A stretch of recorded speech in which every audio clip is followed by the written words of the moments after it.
मजाक की बात है, मेरी गर्लफ्रेंड ने मुझे मोटा और तोंद वाला कहकर बिना जरा भी रहम किए छोड़ दिया। किसे पता था कि 7 साल बाद हमारी मुलाकात मेरी ही क्लिनिक में होगी। डॉक्टर मू, यहाँ एक और मरीज है, क्या आप इसे भी देखेंगे? मैंने समय देखा, अभी भी एक मरीज बाकी था। ऑफिस का समय तो खत्म हो गया है। असिस्टेंट ने थोड़ा संकोच से कहा, मैंने भी इन्हें कल आने को कहा था, लेकिन ये कह रहे हैं कि दांत का दर्द बिल्कुल सहा नहीं जा रहा। पूछ रहे थे कि अगर थोड़ी मदद हो जाए। मैंने आधा उतार चुका सफेद कोट फिर से पहन लिया। उन्हें अंदर भेज दो, पहले देखता हूँ क्या समस्या है। बहुत बढ़िया डॉक्टर मू, आप सच में बहुत अच्छे हैं। मेरी बात सुनकर असिस्टेंट खुशी खुशी मरीज को बुलाने दौड़ गया। मैं उसकी पीठ देखकर मुस्कुराया। आज वह मरीज के लिए कुछ ज्यादा ही उत्साहित लग रहा था। मैंने उसे पहले कभी किसी मरीज के लिए इतना उत्सुक नहीं देखा था। लेकिन जब मरीज अंदर आई तब मुझे समझ आया, वह बेहद खूबसूरत लड़की थी। ऐसी सुंदरता की नजर हटाना मुश्किल हो। अब समझ आया कि असिस्टेंट इतना उत्साहित क्यों था। वह एक हाथ से अपना गाल पकड़े हुए थी। गाल थोड़ा सूजा हुआ था, लेकिन उसकी खूबसूरती पर उसका जरा भी असर नहीं पड़ा था। मैंने उसकी पर्ची ली। नाम ल्यू मेई। उसकी ठंडी मगर जानी पहचानी आवाज सुनते ही मेरा दिल जोर से धड़क उठा। मेरा शरीर अपने आप उसकी ओर मुड़ गया। जैसे ही मैंने उसका चेहरा देखा, मेरा दिमाग एक पल के लिए बिल्कुल खाली हो गया। पूरा शरीर जड़ हो गया। उसी समय उसकी नजर भी अनजाने में मेरी ओर उठी। मैं घबरा गया और तुरंत वापस मुड़कर मास्क और टोपी ठीक से पहन ली। आईने में देखा, उसने नजर हटा ली थी। तब जाकर मैंने राहत की सांस ली। अच्छा हुआ उसने मुझे नहीं पहचाना। मैंने आईने में खुद को देखा। सिर से लेकर मुंह तक पूरी तरह ढका हुआ था। समझ नहीं आया कि मैं उससे पहचाने जाने से इतना डर क्यों रहा हूं। उसके ब्रेकअप के समय कहे गए शब्द अचानक कानों में गूंज उठे, अगर अलग होना है तो फिर कभी मेरी जिंदगी में मत आना। मैंने अनजाने में अपनी हथेली में नाखून गड़ा दिए और खुद को शांत रहने पर मजबूर किया। घबराने की क्या बात है, मैं खुद थोड़ी उसके सामने आया हूँ। फिर मैं तो इतना ढका हुआ हूँ, वह मुझे कैसे पहचान पाएगी। तभी शाओसोंग ने मुड़कर आवाज दी, डॉक्टर मू,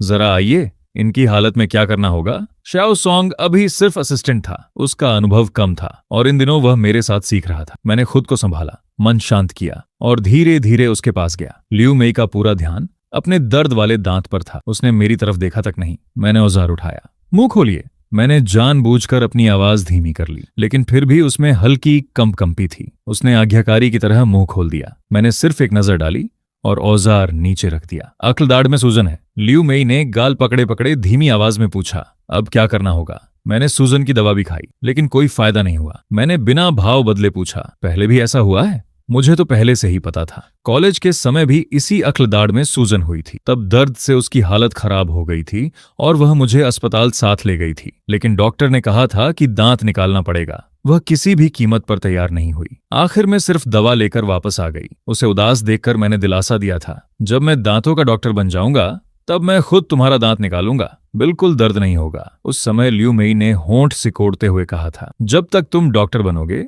तब तक तो न जाने कितना समय निकल जाएगा। लेकिन अफसोस, मेरी पढ़ाई पूरी होने से पहले ही हमारा रिश्ता खत्म हो गया। कितनी बार दर्द हुआ है? मैंने पूछते हुए उसकी फाइल में लिखना जारी रखा। फिलहाल दूसरी दवा लिख देता हूँ, लेकिन तुम्हारी अक्ल दाढ़ की स्थिति ठीक नहीं है। इसमें बार बार सूजन होगी। दवा सिर्फ कुछ समय के लिए आराम देगी। सबसे अच्छा यही रहेगा कि इसे निकलवा दो। मेरी आवाज सुनते ही ल्यू मेई ने अचानक सिर उठाकर मेरी तरफ देखा। टोपी और मास्क ने मेरा ज्यादातर चेहरा ढक रखा था। वह मेरा चेहरा नहीं देख पा रही थी। शायद सिर्फ मेरी आंखें उसे कुछ जानी पहचानी लगीं। अचानक उसने पूछा, आपका सरनेम क्या है? कीबोर्ड पर चलती मेरी उंगलियां एक पल को रुक गईं। मैंने और भी धीमी आवाज में कहा, मेरा सरनेम मू है। अगर दवा से आराम न मिले तो दांत निकलवा लेना बेहतर होगा। मैंने उसकी तरफ दोबारा नहीं देखा। सिर झुकाकर चुपचाप पर्ची लिख दी। ल्यू मेई ने पर्ची ली, धन्यवाद कहा और मुड़कर चली गई। तब जाकर मैंने सिर उठाया और उसकी जाती हुई पीठ को देखता रह गया। शाओसोंग ने मुझे यूं खोया हुआ देखा तो पास आकर मुस्कुराते हुए बोला, डॉक्टर मू, क्या आप भी उनकी खूबसूरती देखकर हैरान रह गए? मैंने तुरंत नजरें हटा लीं। मेरे गाल हल्के से गर्म हो गए। हाँ, सच में बहुत खूबसूरत है। शाओसोंग फिर मुस्कुराया, तो फिर जल्दी जाइए, उनका वीचैट मांग लीजिए। मैं हंस पड़ा।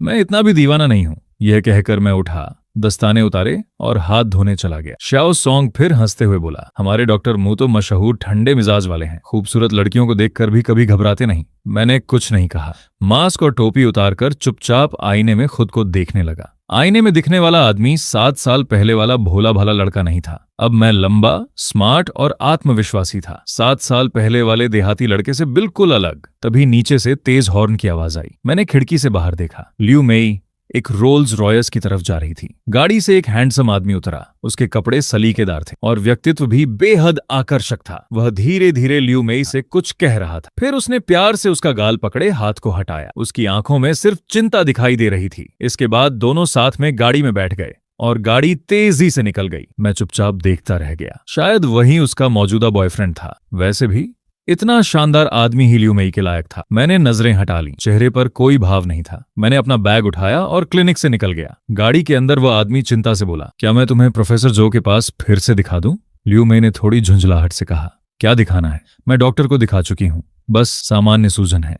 उस आदमी ने होंठ सिकोड़ते हुए कहा, मुझे डर है कि उस छोटे क्लिनिक का डॉक्टर उतना अच्छा ना हो। तुम्हें दांत में दर्द था तो मुझे बताया क्यों नहीं? मैं सीधे प्रोफेसर जो के पास ले जाता। लियू मेई ने उसकी तरफ हल्की नजर डाली। हाइचिंग हॉस्पिटल कोई छोटा अस्पताल नहीं है। अक्लदाड़ की सूजन में भी क्या गलत इलाज होगा? इतना कहकर वह खिड़की के बाहर देखने लगी, लेकिन उसके मन में बार बार वही डॉक्टर का चेहरा घूम रहा था, अभी अभी जिसने उसका इलाज किया था। न जाने क्यों उस डॉक्टर से उसे एक अजीब सी अपनापन महसूस हुआ, जिससे उसे बार बार उसी की याद आ रही थी। वह अब कैसा होगा?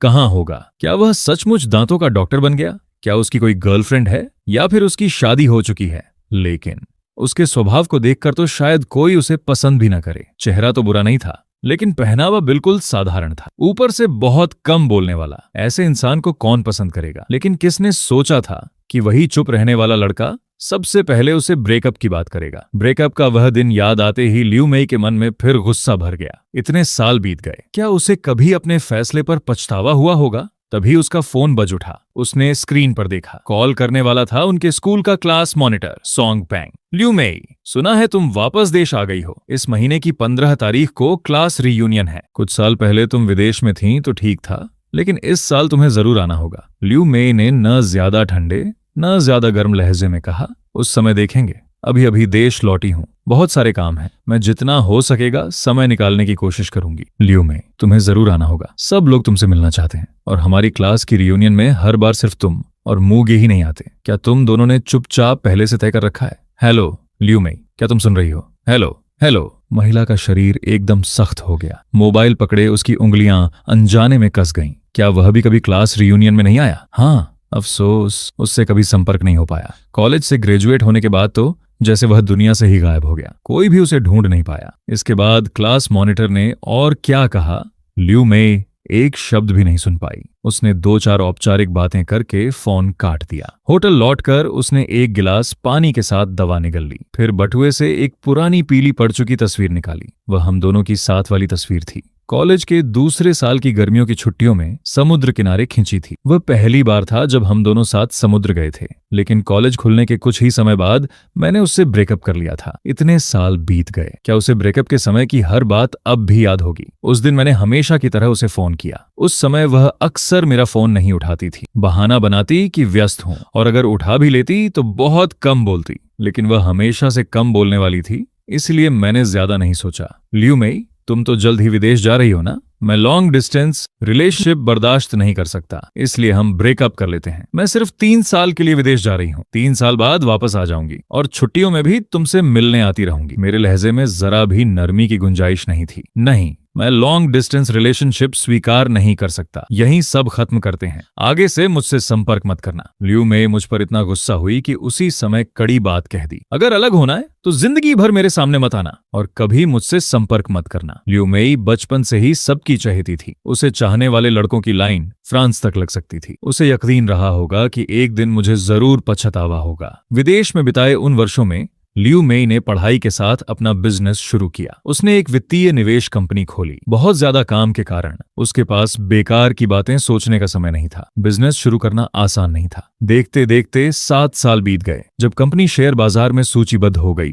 और सब कुछ स्थिर हो गया, तब वह हाइचिंग वापस लौटी। लेकिन इन 7 वर्षों में मैं सचमुच कभी उसके सामने नहीं आया। मैंने उससे कभी संपर्क नहीं किया, एक संदेश तक नहीं भेजा। उसने सच में अपनी बात निभाई। ब्रेकअप कहा तो ब्रेकअप, संपर्क नहीं करना कहा तो सचमुच कभी कोई संबंध नहीं रखा। मैं बस से चिंगंग स्टेशन पर उतरा। हालांकि मेरी नौकरी है चेंग में थी, लेकिन मैं अपनी माँ और सौतेले पिता के साथ नहीं रहता था। मैंने खुद एक बेडरूम वाला फ्लैट किराए पर लिया था। रास्ते के सुपरमार्केट से मैंने कुछ सब्जियां खरीदी और ऊपर चला गया। घर में घुसते ही माँ मुयू का फोन आ गया। फोन उठाते ही मुयू ने डांटना शुरू कर दिया। मुगे, पिछली बार मैंने हाउ जी से तुम्हारे लिए जो विदेश से लौटी लड़की मिलवाई थी, उससे मिलने क्यों नहीं गए? मैंने बिना चेहरे का भाव बदले झूठ बोला। माँ, मैंने पहले ही कहा था, अभी मेरा प्यार करने का कोई इरादा नहीं है। मुँह यूं गुस्से से बोली। अभी नहीं करोगे तो कब करोगे? क्या बूढ़े कुंवारे बनने का इंतजार कर रहे हो? तुम 26 साल के हो। लड़कों की सबसे अच्छी उम्र यही कुछ साल होती है। 30 के बाद तो सिर्फ लड़कियां तुम्हें चुनेंगी। कोई बात नहीं, वैसे भी मेरा शादी करने का इरादा नहीं है। मुँह यूं उल्टा मेरी जिंदगी पर ही हुक्म चलाने लगी। नाम चिंता का था। मैंने लापरवाही से कहा,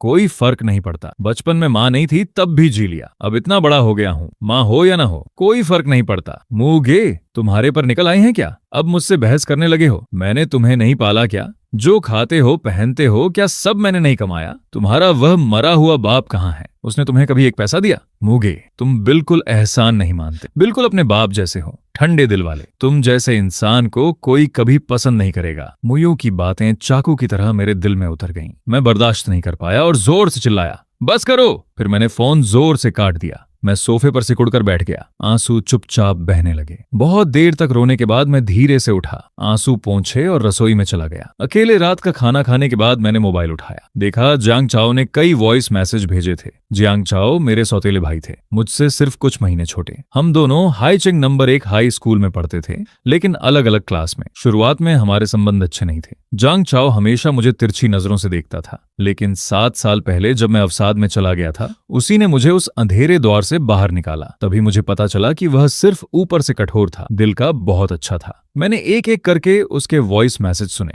मुगे, तुम्हारी हाई स्कूल रियूनियन की बात करते करते लोग मेरे पास तक पहुंच गए। तुम्हारी क्लास का मॉनिटर सोंग पेंग पूछ रहा था कि तुम आओगे या नहीं। ये सुनकर मैं कुछ पल के लिए स्तब्ध रह गया। मेरे पास हाई स्कूल के किसी भी सहपाठी का संपर्क नहीं था। मैं बीच में उस स्कूल में आया था, किसी से ज्यादा जान पहचान भी नहीं थी। उस समय मेरे पास मोबाइल तक नहीं था। स्कूल खत्म होने के बाद सबसे संपर्क अपने आप टूट गया, और सच कहूं तो मन ही मन मैं भी क्लास के किसी व्यक्ति से संपर्क नहीं रखना चाहता था। मैंने तुरंत जवाब भेजा, नहीं जाऊंगा। जियांग चाओ ने उसी पल जवाब दिया, मुझे पता था तुम नहीं जाओगे, वैसे भी तुम्हारी उनसे कभी नहीं बनी, वहां जाकर भी सिर्फ असहज ही महसूस करोगे। जवाब भेजने के बाद मैंने मोबाइल रख दिया और थक कर बिस्तर पर लेट गया। जियांग चाओ की बातों ने मुझे फिर हाईचिंग नंबर 1 हाई स्कूल के दिन याद दिला दिए। जब मैं पहली बार वहां ट्रांसफर होकर आया था, तब नए सहपाठियों से दोस्ती करने की कितनी उम्मीदें थीं, लेकिन बदले में मुझे सिर्फ अंतहीन मजाक और तिरस्कार मिला। वे मुझे नीचा समझते थे, मेरे कपड़ों का मजाक उड़ाते थे, मेरी पीठ पीछे मुझे देहाती और गमवार कहते थे। एक भी व्यक्ति मेरा दोस्त बनना नहीं चाहता था,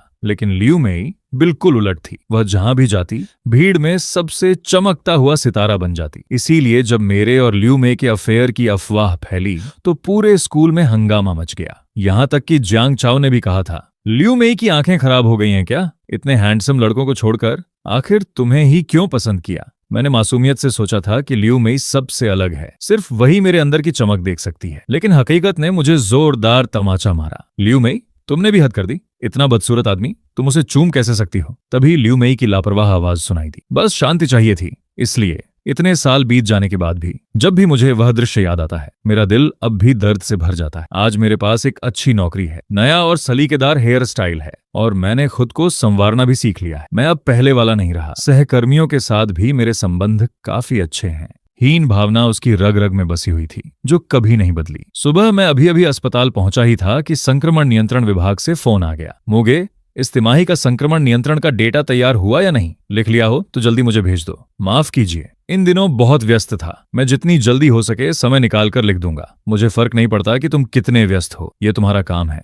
आज छुट्टी होने से पहले हर हाल में मुझे भेज देना, मुझे भी रिपोर्ट देनी है। इतना कहकर जियान चेनक ने सीधे फोन काट दिया। श्याओ सोंग ने धीरे से मुझसे पूछा, क्या जियान चेनक था? मैंने हाँ में सिर हिलाया। फिर वही संक्रमण नियंत्रण का डेटा मांग रहा है? मैंने बेबसी से कहा। लगता है आज दोपहर भी आराम नहीं मिलेगा। ड्यूटी के समय तो मुझे मरीज देखने होते हैं, इसलिए सिर्फ दोपहर का यही थोड़ा सा समय बचता है। श्याओ सोंग ने मेरी तरफदारी करते हुए कहा, ये दफ्तर में बैठने वाले लोग हमारी क्लिनिकल ड्यूटी की मुश्किलें जरा भी नहीं समझते। हमें न सिर्फ मरीज देखने होते हैं, बल्कि इनके लिए भी तरह तरह का काम करना पड़ता है। पास खड़े डॉक्टर वांग ने मजाक में कहा, वह तो अस्पताल के निदेशक का बेटा है, तुम्हें आराम से क्लिनिकल काम करने दे रहा है, यही बहुत है। श्याओ सॉन्ग ने होंठ सिकोड़ते हुए कहा, सच में सबकी किस्मत एक जैसी नहीं होती। हमारे जैसे बिना किसी सहारे वाले लोगों को तो बस क्लिनिकल लाइन में बैल घोड़े की तरह मेहनत करनी पड़ती है। मैंने पूरी मेहनत से काम किया और आखिरकार छुट्टी से पहले डेटा व्यवस्थित कर लिया। छुट्टी होने में अभी 5 मिनट बाकी थे। इस समय कोई मरीज भी नहीं था। मैंने श्याओ सॉन्ग को बता दिया और तैयार किया हुआ डेटा लेकर संक्रमण नियंत्रण विभाग की ओर चल पड़ा। रास्ते में जियान चेनक का फोन आया, तुम सीधे मेरे दफ्तर आ जाना, मुझे थोड़ा काम है, मैं पहले निकल रहा हूं। उसकी बात सुनकर लगा कि थोड़ा देर से भी देता तो चलता, लेकिन उसने जिद करके कहा था कि छुट्टी से पहले हर हाल में तैयार होना चाहिए। मैंने मन की नाराजगी दबाई और विभाग में जाकर डेटा रख दिया। जब मैं पहली मंजिल पर पहुंचा तभी मैंने देखा कि जियान चेनक शानदार सूट पहने, बालों में खूब तेल लगाए सड़क किनारे खड़ा था। वह सिर से पांव तक महंगे ब्रांड के कपड़ों में था, जैसे किसी का इंतजार कर रहा हो। तभी एक चमकदार फेरारी उसके सामने आकर रुकी। कार का शीशा नीचे हुआ और एक ऐसा चेहरा दिखाई दिया जिसे मैं राख बन जाने पर भी पहचान लेता। वह लियू मेई थी। जियान चेनग खुशी से उसके पास गया, दरवाजा खोलकर कार में बैठ गया। फेरारी इंजन की गड़गड़ाहट के साथ तेजी से वहां से निकल गई। मैं कुछ देर वहीं खड़ा रहा, फिर मुड़कर चला गया। कार में जियान चेन खुशामदी अंदाज में बोला, हम खाना खाने कहाँ चलें? फ्रेंच रेस्टोरेंट कैसा रहेगा? सुना है शिंघे में नया फ्रेंच रेस्टोरेंट खुला है, उसकी सजावट बहुत शानदार है। लियू मेई बिना कोई भाव दिखाए सामने देखती रही और बस 2 शब्द बोली, जैसा चाहो। जियान चेन तुरंत उत्साहित होकर बोला, तो फिर वहीं चलते हैं। लियू मेई ने फिर कुछ नहीं कहा। कार के अंदर एकदम सन्नाटा छा गया। और तुम्हें? मुझे गोल्फ खेलना पसंद है। लियू मेई, क्या तुम्हें भी गोल्फ पसंद है? वह पहले ही पता कर चुका था कि लियू मेई को रोजमर्रा में सबसे ज्यादा गोल्फ खेलना पसंद है। जहां तक किताबें पढ़ने की बात थी, वह तो सिर्फ उस पर अच्छा प्रभाव छोड़ना चाहता था। अचानक लियू मेई ने स्टीयरिंग घुमाकर कार सड़क किनारे रोक दी। श्रीमान जियान, मुझे लगता है कि मुझे आपसे साफ साफ बात कर लेनी चाहिए। फिलहाल मेरा प्रेम संबंध बनाने का कोई इरादा नहीं है और न ही शादी करने का। मैं सिर्फ बड़ों की खातिर आपसे मिलने आई थी। अब हम मिल चुके हैं, इसलिए उन्हें जवाब भी मिल जाएगा। आप उतर जाइए। जियान चेनक का चेहरा बदल गया। उसने होंठ काटते हुए कहा, लियू मेई, हम पहले दोस्त तो बन सकते हैं। मुझे दोस्तों की कमी नहीं है। लियू मेई, क्या तुम्हें लगता है कि मैं तुम्हारा दोस्त बनने के लायक भी नहीं हूं? लियू मेई का चेहरा ठंडा पड़ गया। अगर तुम ऐसा ही समझना चाहते हो तो समझ लो, उतरो। जियान चेन के पास कोई और रास्ता नहीं था। वह अनमने मन से कार से उतर गया। पलक झपकते ही 1 हफ्ता बीत गया। उस दिन विभागाध्यक्ष ने ग्रुप में संदेश भेजा कि आज रात विभाग की तरफ से सबके सम्मान में रात्रि भोज रखा गया है। शाम 7 बजे मैं अपने सहकर्मियों के साथ वहां पहुंचा। सबने जाम उठाकर साथ में खुशी मनाई। माहौल काफी रौनक भरा था। मेरे चेहरे पर मुस्कान थी और मैं बीच बीच में साथ बैठे सहकर्मियों से बातें भी कर लेता था। उसी समय बगल वाले निजी कमरे में हाईचेंग नंबर 1 हाई स्कूल की कक्षा 1 का पुनर्मिलन चल रहा था। वह व्यक्ति तुरंत डर गया। कक्षा प्रतिनिधि सोंग पेंग ने 1 गिलास जूस बढ़ाते हुए कहा, लियू मेई, ये फलों का रस है। लियू मेई ने हल्के से सिर हिलाकर धन्यवाद जताया। पुराने सहपाठी, आजकल कहाँ काम कर रही हो? मैंने अपनी एक छोटी सी कंपनी खोली है, सोंग पेंग मुस्कुराते हुए बोला। या यूं कहूं, तुम लोग लियू मेई की विनम्रता पर मत जाना। वह कोई छोटी कंपनी नहीं है। कोताई तो वॉल स्ट्रीट में अरबों की बाजार कीमत वाला वित्तीय समूह है। लियू मेई अब वित्तीय जगत की उभरती हुई हस्ती है। मौजूद सभी लड़के उसकी ओर प्रशंसा भरी नजरों से देखने लगे। सोंग पेंग ने मजाक में कहा, देखो लियू मेई कितनी काबिल है। चाहती तो परिवार का कारोबार संभाल लेती, लेकिन उसने खुद अपनी राह चुनी। तुम सबको उससे सीखना चाहिए। हम उसकी बराबरी कैसे कर सकते हैं? वह तो हमेशा से इतनी होनहार रही है। क्या लियू मेई का कोई बॉयफ्रेंड है? यह सवाल वहां मौजूद सभी अविवाहित लड़कों की तरफ से पूछा गया था। लियू मेई ने शांत भाव से हल्का सा सिर हिला दिया। ये सुनते ही कई लड़कों के मन खुशी से खिल उठे। वे चोरी छिपे लियू मेई को देखते रहे, लेकिन कोई भी उसके पास जाने की हिम्मत नहीं कर पाया। सिर्फ स्कूल का पूर्व सबसे लोकप्रिय लड़का शेन लिंगवेई हिम्मत जुटाकर उसके पास गया। आओ लियू मेई, कई साल बाद मिले हैं। मैं तुम्हारे नाम एक जाम उठाता हूँ। लियू मेई ने बस उस पर एक नजर डाली। माफ कीजिए, मैं कार चलाकर आई हूँ, इसलिए शराब नहीं पी सकती। शेन लिंगवेई के चेहरे की मुस्कान जम गई। वह चुपचाप अपना गिलास नीचे रख सका। धीरे धीरे और भी लोग कमरे में आने लगे। हर बार कोई अंदर आता, लियू मेई अनायास उसकी ओर देखती, लेकिन सामने वाले को पहचानते ही उसकी आंखों में फिर निराशा उतर आती और वह नजर हटा लेती। आखिर वह किसका इंतजार कर रही थी? सोंग पेंग ने तो कहा था कि उससे मेरा संपर्क नहीं हो पाया। ऐसे में मेरा आना तो बिल्कुल असंभव था। लियू मेई का दिल अचानक बुझ सा गया। अब उसे किसी बात की परवाह नहीं रही। अभी थोड़ी देर पहले वही कह रही थी कि कार चलानी है, इसीलिए शराब नहीं पिएगी, लेकिन अब उसने पूरा गिलास भरकर एक ही सांस में पी लिया। लगातार कई गिलास पीने के बाद उसे फिर से उसी दांत में हल्का हल्का दर्द महसूस होने लगा। उसने कनपटी दबाई और अचानक खड़ी हो गई। मुझे कुछ काम है, मैं चलती हूँ। सोंग पेंग उसे रोकने के लिए पीछे जाना चाहता था, लेकिन उसने देखा कि शेन लिंगवाई पहले ही उसके पीछे जा चुका है, इसलिए वह रुक गया। लियू मेई, रुको। लियू मेई ने अधीर होकर मुड़कर पूछा, क्या बात है? लियू मेई, मैं तुम्हें पसंद करता हूँ, हमेशा से करता आया हूँ। तुम्हारे लिए मेरी भावनाएं कभी नहीं बदली। लियू मेई ने उसे तिरछी नजर से देखा। श्रीमान शेन, अगर तुम मुझे पसंद करते हो तो क्या मुझे तुम्हें स्वीकार करना ही पड़ेगा? तुम अपने आप को समझते क्या हो? इतना कहकर उसने और बहस करना जरूरी नहीं समझा और उसे पार करके आगे बढ़ने लगी। शेन लिंगवेई ने हिम्मत करके फिर उसका रास्ता रोक लिया। लियू मेई, तुम मुगे जैसे इंसान को पसंद कर सकती हो, फिर मुझे क्यों नहीं? आखिर मैं उससे किस बात में कम हूं? मेरा नाम सुनते ही लियू मेई का चेहरा अचानक बदल गया। उसने धीमी लेकिन गुस्से भरी आवाज में कहा, चुप रहो, तुम्हें उसका अपमान करने की इजाजत नहीं है। ब्रेकअप हो चुका है, फिर भी तुम उसी का पक्ष ले रही हो। शेन लिंगवेई की आंखें लाल हो गईं। उसे समझ नहीं आ रहा था कि हमेशा घमंड में रहने वाली लियू मेई आखिर मू जी जैसे देहाती लड़के पर इतनी जान क्यों छिड़कती है। लियू मेई ने दांत भींचकर कहा,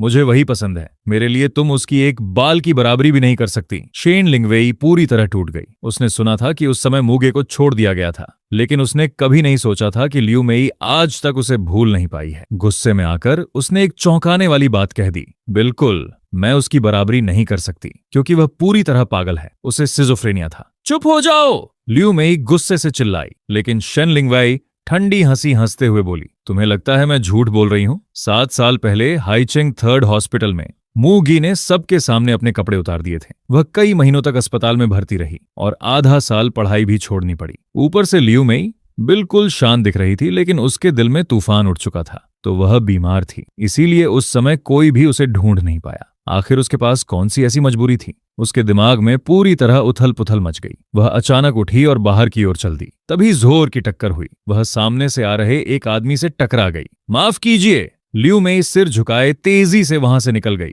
उसने सामने वाले का चेहरा तक नहीं देखा। उसे बिल्कुल भी पता नहीं था कि जिससे वह टकराई थी वह मुगे ही था। मुगे वहीं खड़ा रह गया। वह उसकी दूर जाती हुई पीठ को टकटकी लगाकर देखता रहा। उसने सचमुच उसे पहचाना ही नहीं। 7 साल का समय सच में इतना काफी था कि वह उसे पूरी तरह भूल चुकी थी। उधर लियू मेई सीधे कार में जाकर बैठ गई। कांपते हाथों से उसने महिलाओं वाली सिगरेट जलाई और खुद को शांत करने की पूरी कोशिश करने लगी। शेन लिंगवेई हमेशा बातों में मिर्च मसाला लगाती थी, लेकिन इस बार सच्चाई उसे खुद पता करनी थी। उसने अपनी पूरी संपर्क सूची खंगाल डाली, लेकिन मोगे का एक भी साझा दोस्त नहीं मिला। अचानक उसके दिमाग में एक चेहरा आया। वह कर सकता है। मूगे का क्लासमेट, एक बिल्कुल साधारण सा लड़का। उसने तुरंत क्लास ग्रुप खोला। काफी देर खोजने के बाद उसे चंग सेन नाम का एक व्यक्ति मिल गया। उसने तुरंत उसे फ्रेंड रिक्वेस्ट भेज दी, लेकिन तभी उसे पता चला कि मूजी तो क्लास ग्रुप भी छोड़ चुका था। क्या वह अपने अतीत से पूरी तरह रिश्ता तोड़ देना चाहता था? उधर चंगसेन ने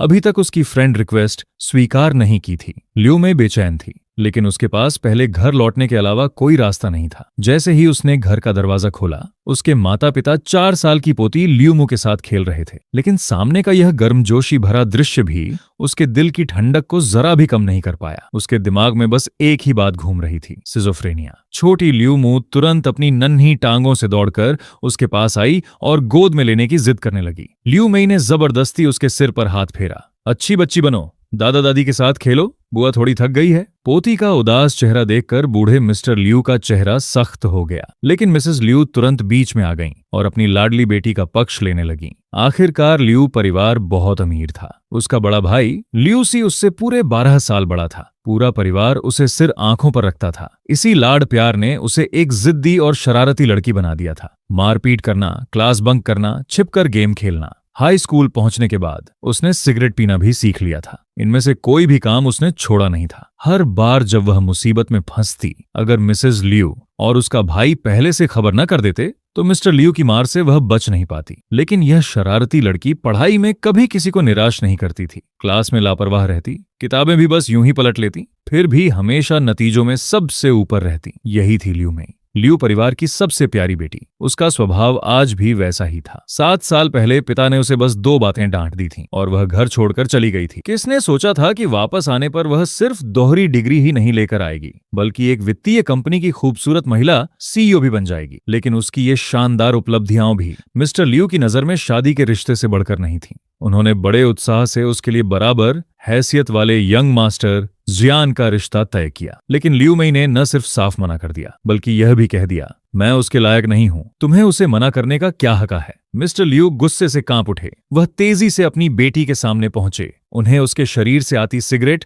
और शराब की तेज गंध महसूस हुई। यंग मास्टर जियान, तुम्हारे लिए बिल्कुल सही है। लियू मई ने भौहें सिकोड़ ली और ठंडे स्वर में बोली, ठीक है, मैं ही उसके लायक नहीं हूं। अब आप खुश हैं? यहीं रुक जाओ। जब पिता और बेटी के बीच माहौल बेहद तनावपूर्ण हो गया तब मिसेस लियू जल्दी से बीच बचाव करने आ गईं। बेटी, माँ को बता तो सही, आखिर तुम्हें वो पसंद क्यों नहीं है? पसंद नहीं है, बस नहीं है। हर बात की कोई वजह नहीं होती। लियू मई ने माथा दबाया। उसके चेहरे पर साफ इनकार लिखा था। लेकिन बूढ़े दंपति का दिल घबराहट से भर गया। आखिर उनकी बेटी 27 साल की हो चुकी थी और आज तक उसने एक बार भी प्यार नहीं किया था। किसी भी बड़े परिवार में यह बिल्कुल असामान्य बात थी। तभी उसके फोन से टन की आवाज आई। चंग सेन ने उसकी फ्रेंड रिक्वेस्ट स्वीकार कर ली थी। लियू मई की आंखें तुरंत चमक उठीं। उसने बस इतना कहा, मुझे एक जरूरी काम है, और तुरंत ऊपर अपने कमरे की ओर भाग गई। अपनी बेटी का यह असामान्य व्यवहार देखकर मिसेस लियू को जरा भी राहत नहीं मिली, बल्कि वह और ज्यादा चिंतित हो गईं। सुनते हो, कहीं हमारी बेटी को लड़कियां तो पसंद नहीं है? यह सुनते ही मिस्टर लियू वहीं स्तब्ध रह गए। उनके दिमाग में तुरंत एक अजीब सा दृश्य उभर आया। लियू मई एक लड़की को घर लेकर आ रही है। माँ, पापा, ये मेरी गर्लफ्रेंड है। सिर्फ ये कल्पना करते ही मिस्टर लियू का खून खौल उठा। उन्होंने जोर से मेज पर हाथ मारा। अगर उसे सच में लड़कियां पसंद हुईं तो मैं उसकी टांगें तोड़ दूंगा। लेकिन मिसेस लियू असाधारण रूप से शांत रहीं। उन्होंने तय किया कि 2 दिन बाद वह खुद अपनी बेटी से इस बारे में बात करेंगी। उसी समय दूसरी मंजिल के कमरे में लियू मई मोबाइल की स्क्रीन पर टकटकी लगाए बैठी थी। मुंह के गायब हो जाने के पीछे की सच्चाई अब पूरी तरह सामने आने वाली थी। उसने तुरंत टाइप किया, क्या तुम्हारे पास मुंह का संपर्क है? लेकिन चेंग सेन का जवाब उसके ऊपर ठंडे पानी की बाल्टी की तरह गिरा। हाई स्कूल के बाद हमारा उससे कोई संपर्क नहीं रहा। जब लियू मई लगभग निराश हो चुकी थी तभी सामने से एक और महत्वपूर्ण संदेश आया। तुम उसके छोटे भाई को ढूंढ सकती हो, उसका नाम जियांग चाओ है। जियांग चाओ। लियू मई एक पल के लिए स्तब्ध रह गई। 3 साल तक साथ रहने के बावजूद मुगे ने कभी यह नहीं बताया था कि उसका एक छोटा भाई भी है। और सबसे अजीब बात यह थी कि बड़े भाई का उपनाम मू था, जबकि छोटे भाई का जांग। यह सोचकर लियू मई ने तुरंत अपनी दोस्त जो छेन को फोन लगाया। उस समय जो छेन एक नाइट क्लब में थी। उसके आसपास तेज धातु संगीत गूंज रहा था। जांग चाओ को ढूंढना है? क्या बात है, कहीं तुम उसका पीछा तो नहीं कर रही? लियू मई ने झुंझलाते हुए सिगरेट जलाई। बकवास बंद करो, जल्दी उसका संपर्क मुझे भेजो। कुछ ही देर बाद एक फोन नंबर उसके मोबाइल पर आ गया। हालांकि रात के 10 बज चुके थे, फिर भी लियू मई ने बिना झिझक कॉल मिला दी। हेलो, क्या आप मूजी के छोटे भाई हैं? फोन के दूसरी तरफ अचानक सन्नाटा छा गया। जियांग चाओ का दिल जोर से धड़कने लगा। उसके मन में उथल पुथल मच गई। आखिर उसके बड़े भाई का दिल 6-7 साल पहले ही बुरी तरह टूट चुका था। लेकिन सामने वाली लड़की को इसकी जरा भी खबर नहीं थी। उसने धीमी आवाज में सावधानी से पूछा, आप कौन हैं? मैं लियू मई हूं। जैसे ही यह नाम उसके कानों में पड़ा, जियांग चाओ चौंक गया। हाईचिंग फर्स्ट हाई स्कूल की कभी मशहूर रही। ये लड़की इतनी कोशिशों के बाद आखिर उसके पास पहुंच ही गई थी। लेकिन अगले ही पल लियू मई ने सीधे पूछा, क्या तुम्हारे पास मुगे का संपर्क है? मैंने सुना है कि वह बीमार है। ये सुनते ही जियांग चाओ ठंडी हंसी हंस पड़ा। उसकी आवाज ताने से भरी हुई थी। अगर किसी से मिलना है तो उसे बीमार होने का श्राप मत दो। मुझे तो लगता है बीमार तुम हो। बीमार नहीं है। ये 2 शब्द सुनते ही लियू मई का कसा हुआ दिल एकदम हल्का हो गया। बहुत अच्छा, वह ठीक है। लेकिन इससे पहले कि वह राहत की सांस ले पाती, जियांग चाओ की अगली बात ने उसके दिल को चीर कर रख दिया। उसकी शादी हो चुकी है, उसका एक बच्चा भी है, तीनों का परिवार बहुत खुश है। थम। लियू मई का दिमाग एकदम सुन्न हो गया। वह बालकनी में पत्थर की तरह खड़ी रह गई। उसे यह भी पता नहीं चला कि फोन कब कट गया। उसके कानों में बस यही शब्द बार बार गूंज रहे थे, उसकी शादी हो गई है। वह तुम्हें बहुत पहले भूल चुका है। लियू मई का शरीर लड़खड़ा गया। तेज चक्कर ने उसे पूरी तरह घेर लिया। उस पल यादें जहरीले सांपों की तरह उसके दिल को डसने लगीं। उस समय उसने अपनी बेकार की झूठी शान के लिए ऐसा क्यों कहा था कि मुगे के साथ उसका रिश्ता सिर्फ एक खेल था। उसे हमेशा लगता था कि वही सबसे ऊंची है और मुगे ही सबसे बेबस इंसान है। लेकिन आज जिसे भुलाया नहीं जा सका, जो अतीत से निकल नहीं पाया, वह सिर्फ वही थी। रात को बार के निजी कमरे में लियू मई किसी पागल की तरह लगातार शराब पर शराब पीती जा रही थी। एक के बाद एक व्हिस्की के कई गिलास पीने के बाद लोहे जैसा मजबूत पेट भी जवाब दे देता। जो क्वियन घबरा गई। उसने तुरंत गिलास छीन लिया और पूछा, आखिर हुआ क्या है? लियू मेई ने बिना भाव के उसका हाथ झटक दिया। उसकी आंखें बेहद उदास थीं। कहीं जांग चाओ ने तुम्हें मना तो नहीं कर दिया? जो चेन हैरानी से उसके पास आकर बोली। लेकिन हमेशा गुस्सैल रहने वाली लियू मेई ने सिर्फ थके हुए अंदाज में सिर हिला दिया। उसने फिर एक और गिलास शराब पी लिया। खाली निगाहों से उसने सिर्फ एक नाम लिया, मुगे। जो क्वियन की आंखें फैल गईं। 7 साल से दबा हुआ यह नाम फिर से उसके सामने था। उस समय सब जानते थे कि लियू मेई और मुगे का रिश्ता सिर्फ दिखावा था, लेकिन किसने सोचा था? हाई स्कूल की पढ़ाई पूरी होने वाले दिन दोनों सड़क पर हाथों में हाथ डाले चल रहे थे। कॉलेज के दूसरे साल समुद्र किनारे छुट्टियां मनाने गए तो दोनों एक ही कमरे में रुके थे। उनकी सहेलियां शरारत से घेर कर पूछने लगीं, कल रात तुम दोनों के बीच कुछ हुआ था क्या? लियू मेई आराम से स्टेक काटती रही। उसने इस बात का जरा भी विरोध नहीं किया। एक सहेली ने हंसते हुए कहा, तुम्हें तो बिल्कुल पसंद की परवाह नहीं, इतने बदसूरत आदमी के साथ भी रह सकती हो। दूसरी बोली, बत्ती बंद हो जाए तो सब एक जैसे ही लगते हैं। उसे गले लगाते समय ऐसा नहीं लगता था जैसे किसी तेल के ड्रम को पकड़ रखा हो। उस समय लियू मेई ने लापरवाही से सिर्फ इतना कहा था, बस खेल ही तो था। लेकिन उसे क्या पता था, यही बस खेल था वाले शब्द उसे पूरे 7 साल तक बांधे रखेंगे। उसकी शादी हो गई। लियू मेई ने सिर पकड़ लिया। उसकी आवाज भारी हो चुकी थी। उसने किसी दूसरी औरत से शादी कर ली। उसका बच्चा भी है। जो क्वियन पूरी तरह हैरान रह गई। क्या पिछले 7 सालों में लियू मेई का पढ़ाई में डूब जाना, दिन रात मेहनत करके अपना कारोबार खड़ा करना, सब इसलिए था क्योंकि वह आज तक उस रिश्ते से बाहर नहीं निकल पाई थी? आखिर ऐसा क्या हुआ था जो वह आज तक उसे भूल नहीं सकी? बीते दिनों की यादें लहरों की तरह उसके मन में उमड़ने लगी। वह 12वीं कक्षा का साल था। मुगे एक नए छात्र के रूप में पहली बार कक्षा में आया था। वह संकोच से मंच पर खड़ा था। साधारण छोटे बाल, मोटा काला चश्मा, शांत स्वर में अपना परिचय देने वाला वह लड़का उसी पल उसकी दुनिया में आ गया। उसकी आवाज मच्छर की भनभनाहट जितनी धीमी थी। उसके कपड़े भी बेहद साधारण थे। सजे धजे सहपाठियों के बीच वह बिल्कुल अलग दिखाई देता था। उस समय लियू मेई ने उसकी ओर ठीक से देखना भी जरूरी नहीं समझा, लेकिन उसने कभी सपने में भी नहीं सोचा था कि इतना साधारण और डरपोक दिखने वाला लड़का अपने भीतर एक बेहद आकर्षक चेहरा छिपाए हुए था।